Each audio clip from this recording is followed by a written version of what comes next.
Զինված ուժերում վերջին 10 օրվա ընթացքում գրանցվել է մահվան 3-րդ դեպքը։ Պաշտպանության նախարարությունը պաշտոնապես հաստատել է, որ օգոստոսի 23-ին զորամասերից մեկում հայտնաբերվել է զինծառայող Էդգար Գևորգի Գևորգյանի դին հրազենային վնասվածքով։ Դեպքի առթիվ քննչական կոմիտեում նախաձեռնվել է քրեական վարույթ։ Հանցանքը կատարած անձը սպանության հոդվածով ձերբակալվել է։ Ըստ մամուլում շրջանառվող տեղեկությունների ողբերգությունը տեղի է ունեցել վիճաբանության պատճառով։ Ժամկետային զինծառայողներից մեկը իրեն ամրակցված զենքից կրակել և սպանել է ծառայեկցին։ Մինչ այս միջադեպը այս տարվա ընթացքում զինված ուժերում արձանագրվել է մահվան 11 դեպք, որոնցից 5-ը ժամկետային զինծառայողների շրջանում։ Խորհրդարանում Նիկոլ Փաշինյանին են հիշեցրել վերջին շրջանում բանակում մահվան դեպքերի աճի մասին։ Ի պատասխան նա խոստացել է արմատական և վճռական քայլեր անել։ Բանակում դեպքերի մի մեծ հատվածը կապված է, այսպես ասած, պոստում քնելու խնդրի հետ։ Եվ հիմա այդ խնդրը ավելի ասրվել, գիտեք ինչի, որովհետև երբ որ խաղաղություն չէր, ոչ խաղաղության պայմաններում, ժամապահության մեջ գտնվող զինվորը ինքն էլ մտավախություն ուներ, որ կարա, եթե ինքը քնի, իր ֆիզիկական անվտանգությունը բան կլինի, կվտանգվի։ Հիմա գիտեմ, որ դա չի լինելու կամ շատ փոքր է հավանականությունը, բայց շրջապատի միջավայրի զորամասի վերաբերմունքը, հատկապես այն զորամասերի, ովքեր պատերազմի հետ ուղիղ առնչություն են ունեցել, մնացել է տեղում, եւ այստեղ մենք քննարկում ենք, որ ռադիկալ քայլեր են պետք, որովհետև կրթությունը այո, մյուսը այո, բայց երկարաժամկետ քայլերով մենք այդ խնդիրը չենք կարող լուծել, չնայած դա պետք է անենք։ Երբ որ այդ գիծը հատել ես, էլ վերադարձ չկա։ Նիկոլ Փաշինյանը ամենայն հայոց կաթողիկոսին խորհրդարանի ամբիոնից մեղադրել է ուխտադրժության սեռական կյանքով ապրելու համար։ Ընդդիմությունը ի պատասխան հարվածել է սեղաններին, վանկարկել վեհափառ։ Իսկ Կտրիչ Ներսիսյանը ունի դուստր։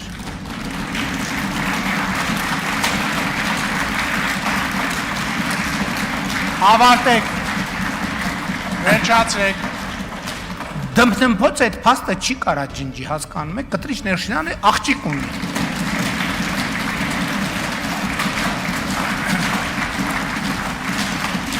Վերջ։ Խնդրում եմ դմփացնեն նրանք, ովքեր չգիտեն եւ չգիտեն, որ Կտրիչ Ներսիսյանը ունի աղջիկ։ Հա։ Ապացուցվեց ակնհայտը, մարդիկ ճշմարտության հետ խնդրեմ ունեն։ Պարոն Մանուկյան, լրեք մի հատ։ Լրեք մի հատ։ Կտրիչ Ներսիսյանը պետք է հանգիստ թողի վերափառի։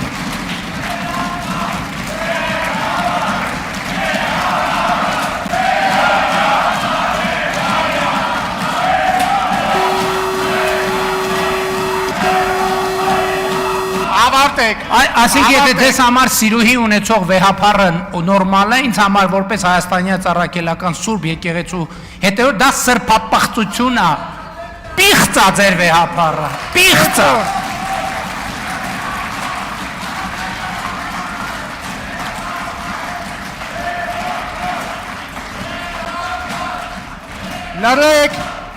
Լրեք, ներողություն, ավարտվեց այս հարցը։ Ասենք եթե դուք խնդիր չունեք, որ մայր աթոռում նստած մարդը սեռական կյանք ունի,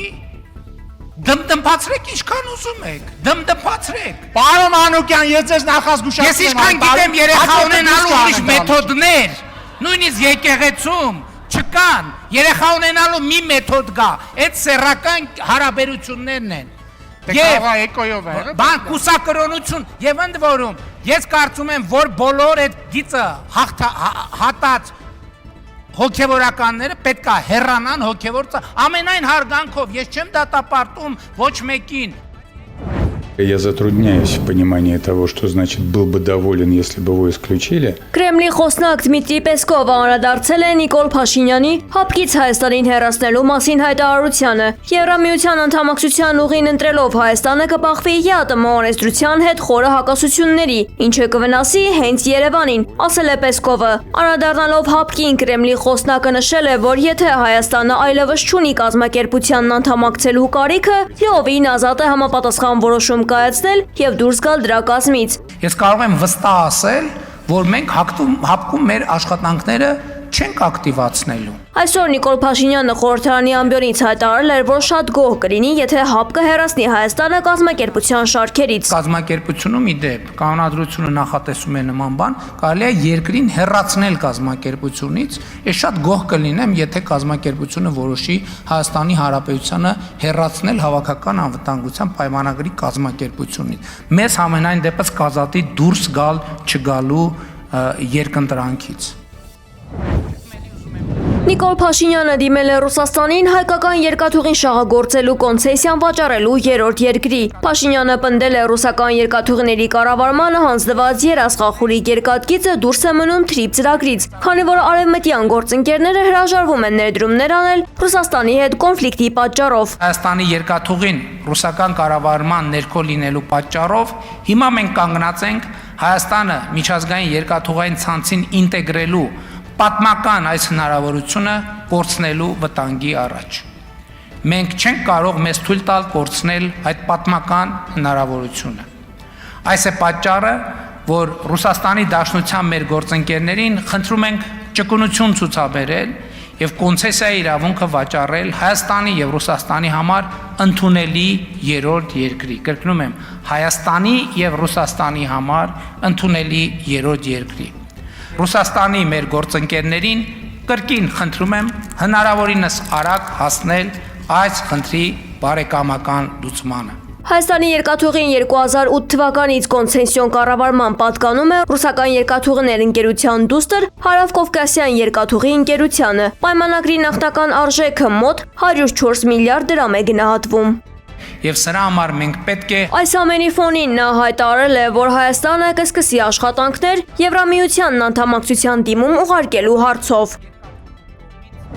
После моего государственного визита Ադրբեջանի նախագահ Իլհամ Ալիևը հայտարարել է, որ այսպես կոչված Զանգեզուրի միջանցքի նախագծի ուղղությամբ աշխատանքներն ակտիվորեն ընթանում են։ Նրա խոսքով Ադրբեջանի տարածքում աշխատանքների հիմնական մասը նախատեսվել է ավարտել հաջորդ տարի։ Ալիևը նշել է, որ Հայաստանով անցնող 42 կիլոմետրանոց հատվածի շինարարությունը կարող է մեկնարկել այս տարեվերջին կամ հաջորդ տարվա սկզբին։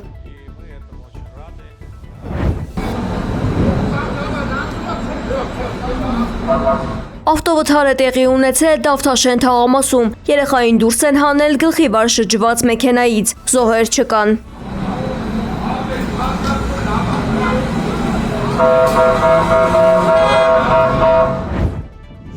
Կրասնոդարում ուկրաինական զինուժը թիրախավորել է մանկական մասնավոր կենտրոն։ Զոհվել է 2 երեխա, տուժել է 12, հոսպիտալացվել է 10 մարդ, այդ թվում 6 երեխա։